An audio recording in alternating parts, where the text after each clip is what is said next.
Welcome back. Getting underway this hour at the Coast Hotel and Conference Centre is something called the BC Growth Opportunities Tour. This is put on by the BC Innovation Council. Joining us today from there, we have Carl Anderson. It's great to have you back on the show. Pleasure. Yes. And joining you, we have Kevin Dobbin, who is the Communications Manager for Rio Tinto, one of the largest metal and mining corporations in the world, in charge of the BC division. It's great to have you here. Thanks for having us. Yes. Carl, let's start, first of all, with a quick definition of what this Growth Opportunities Tour is about. Sure. So the BC Growth Opportunities Tour is actually our second tour.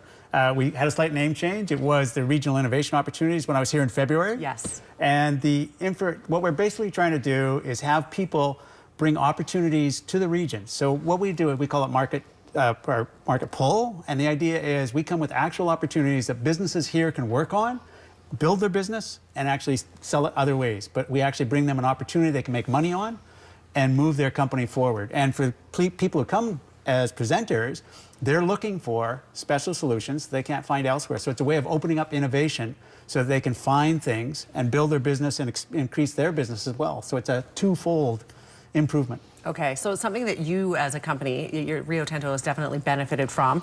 Your metals are found in smartphones, planes, cars, hospitals, throughout our homes. So you guys have a huge production going on. You're found on 6 continents. Mm-hmm. You obviously were looking to streamline some of what you were doing, make it more efficient. Yeah, so what we've done just recently, and 18 months ago, we started a brand new smelter where we invested over $6 billion into the BC economy in Kitimat.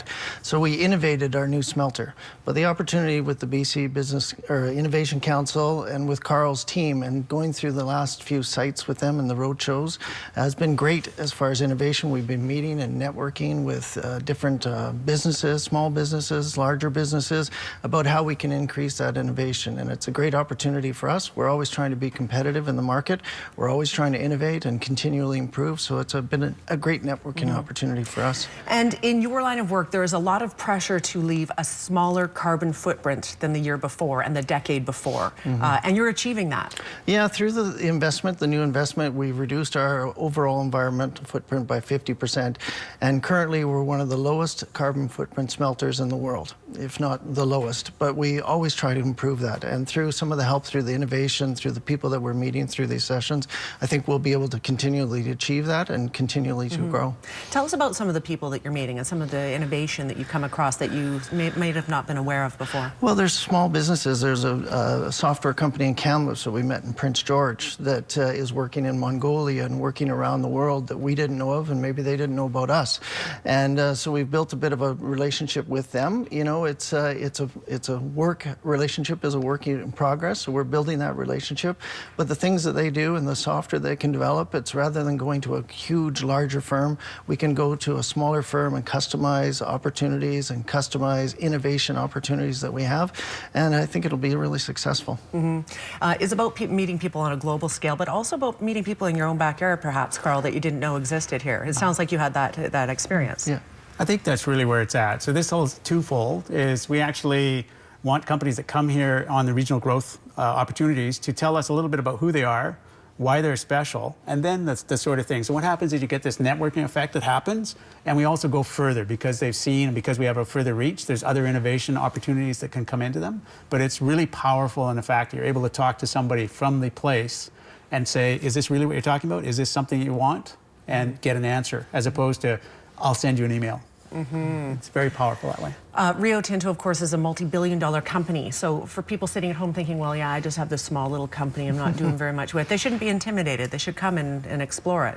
Absolutely. I think some of the big things we saw in Kelowna, we had a number of opportunities that were coming up that could be met by small companies, absolutely, and were being met, and with open arms of, hey, let's talk. Let's find out whether this fits, how this works. And I think that's the big thing. It may not work out, but the connection they make here can pass you on to somebody else that it will work out. And the other thing is, if it works for them, that's not the only market. That's why we're here, is if it works for them, then you can go out and market it to other people in that industry. So you get this scale market automatically. And one of the things we try to do is try and invest and buy locally and look for local businesses. And we have a strong push for that in the company. And if we can find that and build that relationship with that business locally in BC, we have a huge network around the world that they can also grow from as well. Yes, so everybody wins a little bit that way. Exactly. So give me the lay of the land. You walk into the Coast Hotel, is it sort of a conference style? Is it a sit down and you're listening to somebody speak at the front? Are you networking, going off in groups? How does that work? So the way we run it, so we can get maximum both ways, is we start off with a networking at the beginning,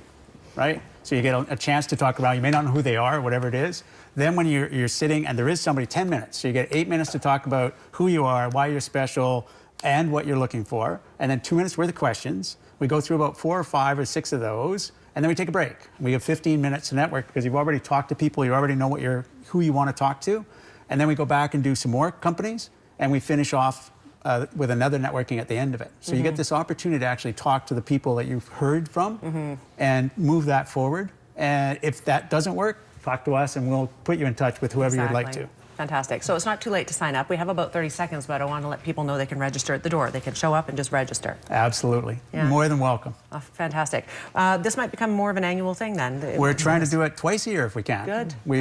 It's tremendous. We've had people saying it's the best thing they've ever been to because they actually have an opportunity to make money, grow their business. Absolutely. That's I think that's huge. It is. And the local community. Yes. Yes. Carl, thank you for being here Pleasure. again. I'm sure we'll have you on again to talk about the next one. Love it. And Kevin as well. It's great to have you here from Rio Tinto, and I hope today goes well for you. Sounds good. Thank you very much. Cheers. Yes, just a reminder, you can register at the door. It's taking place at the Coast Hotel and Conference Center from now until 3:30. We are back after a quick break. Stay with us.